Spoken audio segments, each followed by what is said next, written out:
আসসালামু আলাইকুম বন্ধুরা, কেমন আছেন? আশা করি ভালো আছেন। আলহামদুলিল্লাহ, আমিও ভালো আছি। আজকে রান্না করছি টাটকা লাউ দিয়ে তাজা তাজা ট্যাংরা মাছ। যে কোনো তাজা মাছ টাটকা লাউ দিয়ে রান্না করলে তরকারিটা খেতে অনেক মজা হয়। আমি লাউটা প্রথমেই কেটে টুকরো করে ধুয়ে পরে পিস পিস করে কেটে নিয়েছি। বন্ধুরা, এই লাউটা দেখেন একদম কচি।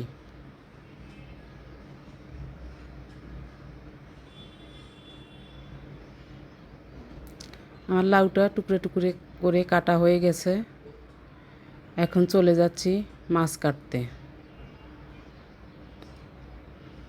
মাছগুলো আমি কেটে বেছে ভালো করে ধুয়ে পরিষ্কার করে নিয়েছি।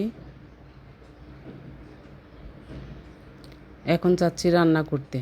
চুলায় হাঁড়ি বসিয়েছি, চুলা ধরিয়ে দিয়েছি, তেল দিয়েছি। এখন দিয়ে দিচ্ছি কিছু কুচি করা পেঁয়াজ।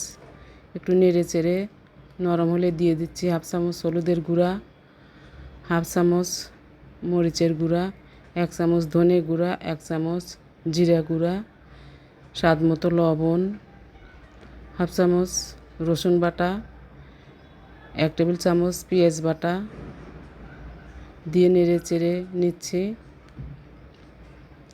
একটু পানি দিয়ে দিচ্ছি যেন মশলাটা পুড়ে না যায়। ভালো করে কষিয়ে এখন দিয়ে দিচ্ছি মাছগুলোকে একটু কষিয়ে উঠিয়ে নিচ্ছি।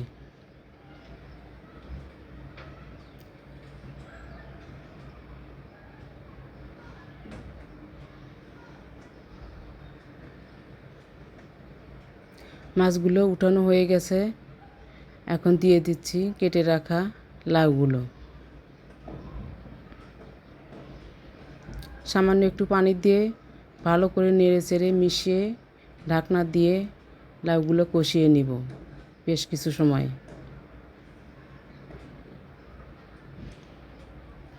লাউগুলো কষানো হয়ে গেছে। এখন দিয়ে দিলাম কষিয়ে রাখা মাছগুলা। কাঁচামরিচ দিয়ে পরিমাণ মতো পানি দিয়ে আমি রান্না করে নিব। এখন ধনে পাতা দিয়ে দিলাম। ব্যাস হয়ে গেল আমার লাউ রান্নাটা। এখন পরিবেশন করে দেখাচ্ছি। লাউ ট্যাংরা মাছের তরকারিটা বেশ মজাই হয়েছে, খেতে বেশ সুস্বাদু হয়েছে। বন্ধুরা, আমার এই রেসিপি যদি ভালো লাগে লাইক দিবেন, কমেন্ট করবেন, শেয়ার করে পাশে থাকবেন। সবাই ভালো থাকবেন। আল্লাহ হাফেজ।